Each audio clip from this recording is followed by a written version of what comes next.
Anda yang terkasih, jikalau Tuhan Yesus Kristus hari ini akan datang kepada rumah Anda dan berbicara dengan Anda dan memperlihatkan di dalam firman-Nya bahwa gereja Anda tidak mengajar firman Tuhan atau pendeta Anda tidak mengajar firman Tuhan, tetapi hanya mengajar adat istiadat manusia, tradisi manusia. Apakah Anda akan terus ikut gereja Anda dan pendeta Anda? Atau apakah Anda akan percaya kepada Yesus dan ikut Yesus? Nah, ini adalah pertanyaan yang sangat penting. Sebab sebenarnya adalah kewajiban Anda membaca firman Tuhan setiap hari. Dan seharusnya Anda tahu apa yang diajar di dalam firman Tuhan supaya Anda tahu siapa yang mengajar kebenaran dan siapa yang mengajar dusta-dusta. Mari kita melihat di dalam Kolose pasal 51, ini buku 51 dalam Alkitab, Kolose pasal 2 ayat 8. Tertulis di sini, waspadalah supaya jangan siapapun merampas kamu melalui filsafat dan penipuan yang sia-sia, menurut adat istiadat manusia, menurut unsur-unsur dunia, dan bukan menurut Kristus. Karena di dalam Dia berdiam seluruh kepenuhan keelohiman secara jasmania. Jadi Yesus adalah Elohim sendiri.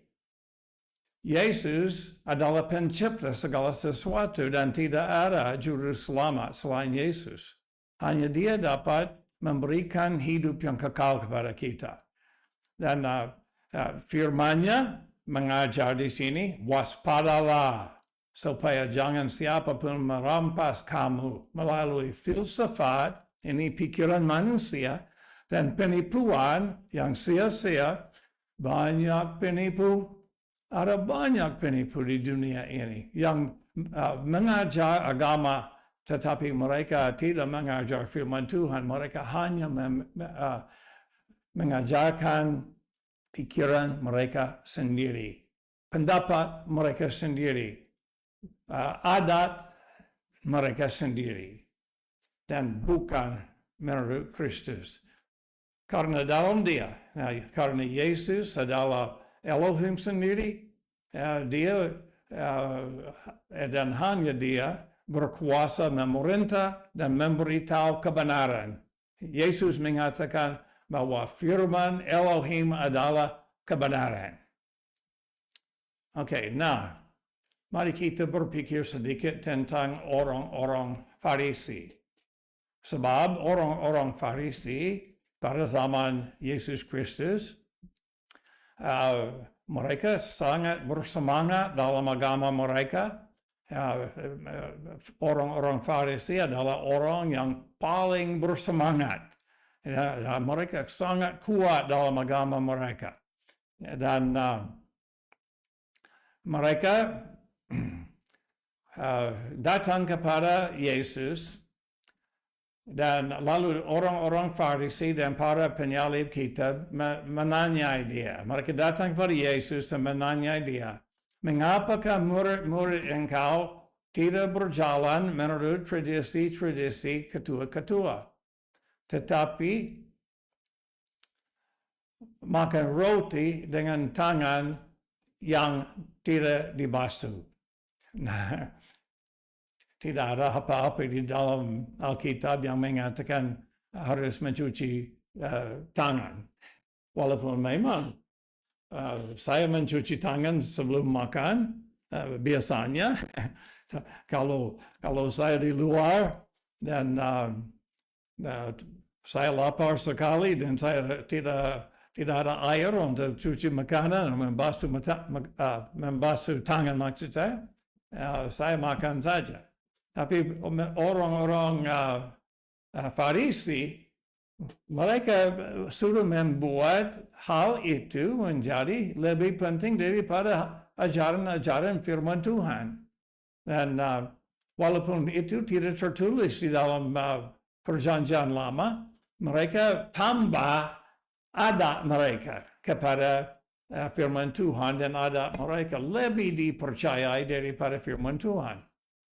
Jadi, Yesus menjawab dan berkata kepada mereka, tepatlah yang dinubuatkan Yesaya tentang kamu orang-orang munafik. Seperti ada tertulis, umat ini menghormati aku dengan bibir-bibir mereka, tetapi hati mereka jauh dari aku. Jadi, mereka menghormati Tuhan dengan bibir mereka, tetapi dengan hati mereka jauh dari Tuhan. Jauh sekali. Dalam kasus orang-orang Farisi, hati mereka begitu jauh dari Tuhan, supaya waktu Tuhan datang, waktu Yesus yang adalah Elohim, yang adalah Tuhan Elohim, ya, waktu dia datang, mereka tidak mengenal dia. Dan mereka sangat membencinya, sebab waktu dia berkhotbah, dia menyatakan kepada mereka dosa-dosa mereka, dan mereka sangat tidak suka. Mereka marah, mereka mau merasa bahwa mereka adalah suci, mereka baik, dan mereka mampu pergi ke surga karena kesucian mereka sendiri. Tapi Yesus mengatakan, tidak begitu. Kamu juga harus dilahirkan kembali. Nah,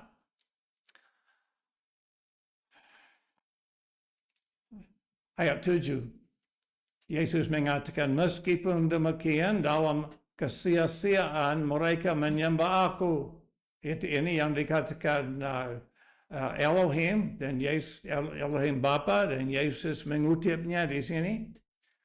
Dan dengan mengajarkan perintah-perintah manusia sebagai ajaran-ajaran mereka.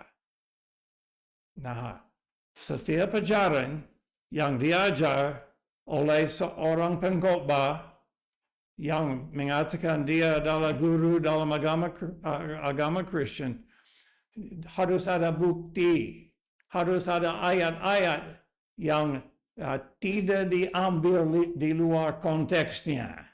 Harus ada ayat-ayat yang dari firman Tuhan sebagai buktinya.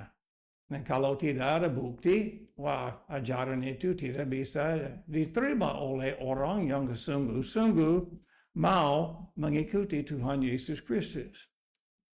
Jadi Yesus terus bilang, karena dengan meninggalkan perintah-perintah Elohim, kamu berpegang pada tradisi manusia. Jadi sekali lagi saya mau bertanya kepada Anda. Kalau Yesus datang hari ini, dan dia berbicara dengan Anda, dan dia memperlihatkan di dalam Alkitab bahwa gereja Anda tidak mengajar kebenaran. Apakah Anda akan terus ikut gereja itu, atau apakah Anda akan ikut Yesus Kristus? Ini adalah sangat penting. Sebab itu yang terjadi pada zaman Yesus waktu dia datang, orang-orang Yahudi, mereka tetap pegang kepada ajaran mereka yang bertentangan dengan perjanjian lama. Mereka mengatakan bahwa mereka percaya pada perjanjian lama, tetapi itu hanya dari mulut mereka. Dalam hati mereka tidak menaatinya. Biar saya bertanya pada Anda, apakah minggu yang lalu, apakah Anda membaca firman Tuhan? Pikir, apakah Anda minggu yang lalu membaca firman Tuhan setiap hari? Apakah Anda begitu mengasihi firman Tuhan sehingga Anda mau mempelajarinya dengan teliti dan mau tahu ajarannya langsung dari firman Tuhan? Atau apakah Anda sebenarnya tidak peduli? Anda hanya ikut ibadah, ya karena teman-teman Anda di situ, keluarga Anda di situ, itu hanya ya seperti tradisi saja. Dan jikalau Anda sungguh-sungguh adalah orang Kristen, Anda perlu membaca firman Tuhan setiap hari dengan setia dan dengan teliti membacanya. Dan membacanya bukan untuk cari ayat yang membuktikan ajaran pendapat Anda adalah benar, tetapi mempelajarinya supaya tahu apa seharusnya menjadi pendapat Anda. Jadi, jangan hanya membacanya untuk mencari bukti untuk pendapat Anda. Sebab kalau Anda mempelajari firman Tuhan dengan cara itu, Anda tidak akan melihat kebenaran. Semua hal, semua ayat yang bertentangan dengan ajaran Anda akan Anda buang. Sebab yang penting bukan firman Tuhan kalau Anda pikir begitu. Tetapi yang adalah penting bagi Anda kalau begitu adalah hanya tradisi, pendapat Anda sendiri, dan pendapat teman-teman.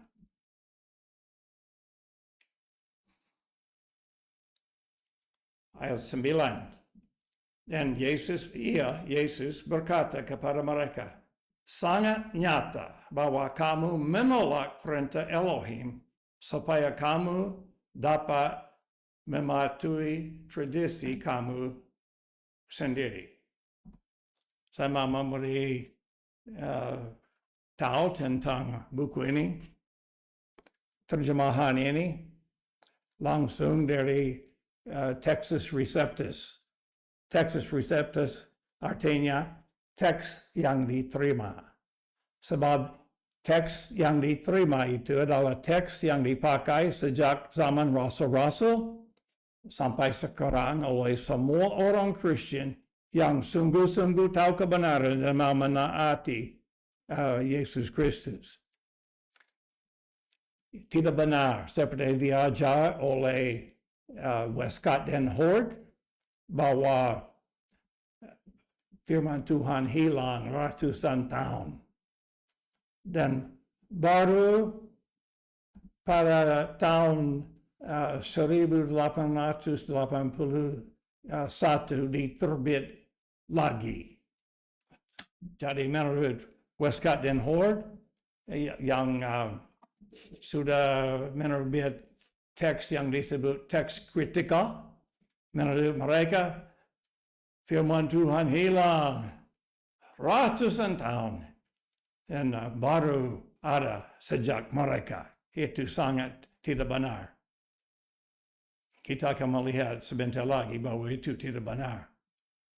Dalam 1 Petrus pasal 1 ayat 18 ada tertulis, dengan mengetahui bahwa kamu tidak ditebus dengan hal-hal yang bisa menjadi busuk, tetapi seperti perak dan emas dari cara hidupmu yang sia-sia yang diwarisi dari bapa-bapa leluhurmu, tetapi dengan darah Kristus yang sangat berharga, seperti dari seekor anak domba tanpa cacat dan tanpa noda.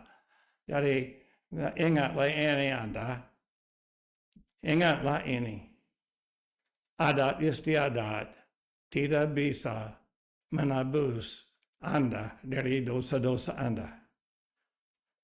Adat istiadat itu hanya ajaran manusia. Banyak macam adat istiadat. Pikir tentang ini. Ada ratusan macam gereja sekarang. Ratusan. Tidak mungkin semuanya benar sebab ajaran mereka bertentangan satu dengan yang lain. Tidak mungkin semua benar. Dari mana adalah benar? Pasti hanyalah yang menaati firman Tuhan. Yang lain, yang mau menaati adat istiadat manusia, itu tidak bisa diterima oleh seorang Kristen yang sejati.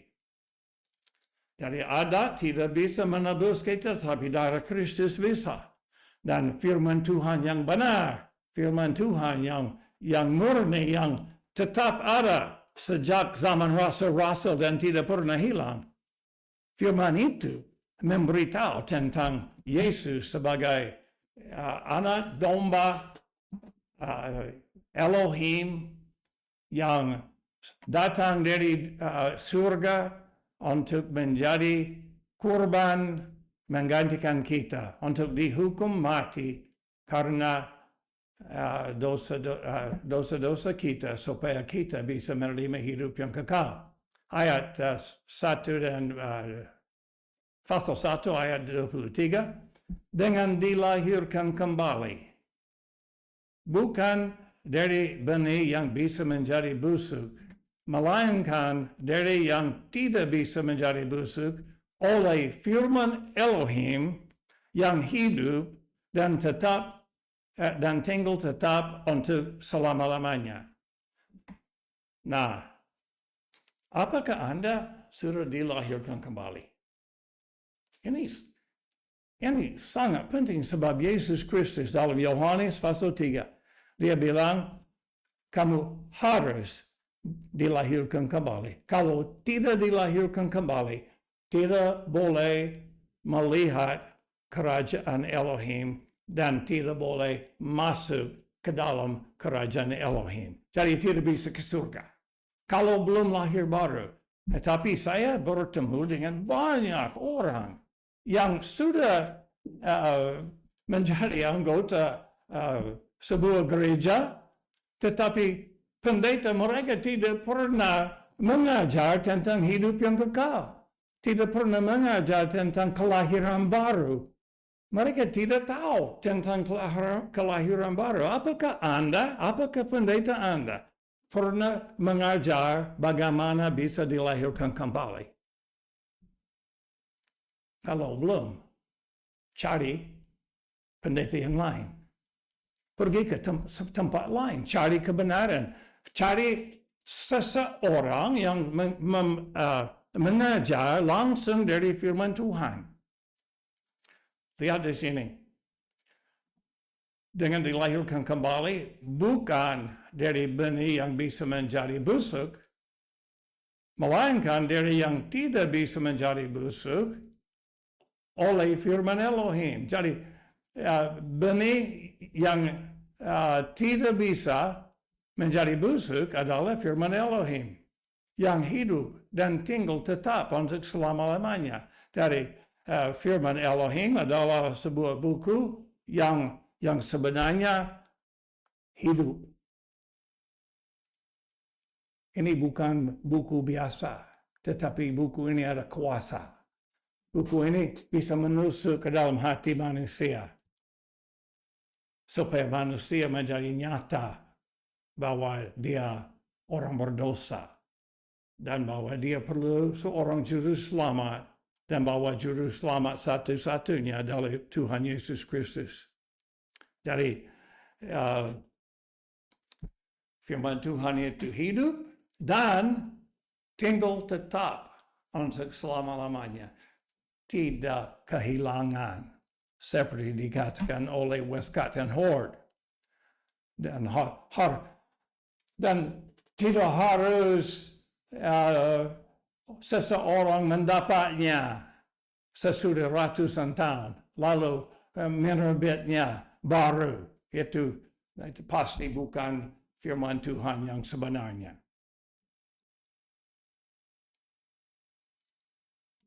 Karena semua makhluk yang berdaging adalah seperti rumput, ya. Benar itu, ya. Kita semua, kita lahir, setiap hari kita menjadi lebih tua, sampai akhirnya kita meninggal.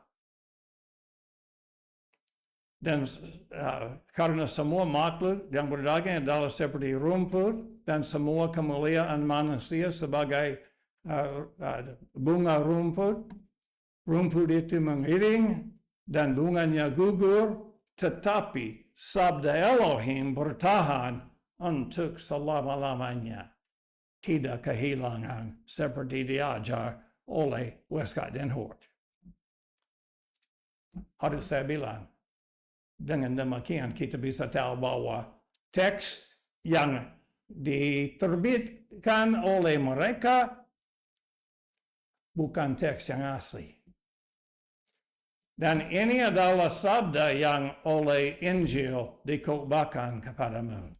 Jadi, firman Tuhan yang tidak jadi busuk dan yang ada untuk selama-lamanya, itu yang harus kita pakai untuk khotbahkan Injil kepada setiap orang di dunia. Dan Injil adalah kabar baik. Kabar baik adalah bahwa Yesus sudah mati karena dosa-dosa kita. Yesus dikubur dan sesudah 3 hari, 3 malam, Yesus bangkit. Dan sekarang dia akan memberikan hidup yang kekal kepada barang siapa yang akan percaya kepadanya. Apakah Anda sudah percaya pada Yesus? Apakah Anda sekarang sudah tahu apa yang harus Anda berbuat? Anda harus percaya pada firman Tuhan. Anda harus lebih menghargai firman Tuhan daripada menghargai adat istiadat manusia. Apakah Anda akan berbuat demikian? Saya mengharapkan Anda akan membaca firman Tuhan dan menaatinya dan akan percaya pada Yesus supaya Anda menerima hidup yang kekal yang dijanjikan oleh Yesus Kristus. Sampai kita bertemu lagi, semoga Tuhan memimpin dan memberkati Anda.